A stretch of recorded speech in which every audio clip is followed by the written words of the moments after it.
નમસ્તે મિત્રો, જય માતાજી.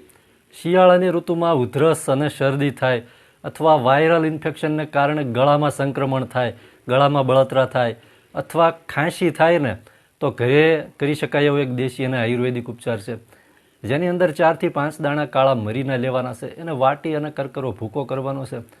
આ કાળા મરીનો ભૂકો છે 1 ગ્લાસ જેટલા પાણીમાં નાખીને પાણીને બરાબરનું ગરમ કરવાનું છે. પાણી બરાબર ગરમ થઈ જાય પછી એને સહેજ ઠંડુ પડવા દેવાનું છે. થોડું ઠંડુ પડી જાય પછી એમાં હુંફાળું રહે ત્યારે 1 ચમચી દેશી મધ નાખવાનું છે. બરાબર હલાવી મિક્સ કરી અને પી જવાનું છે. દિવસમાં 2 વખત આ રીતે પીવાથી ઉધરસ અને ખાંસી ખૂબ ઝડપથી મટે છે. શરદી અને ગળામાં બળતરા પણ ખૂબ ઝડપથી મટી જાય છે. ધન્યવાદ.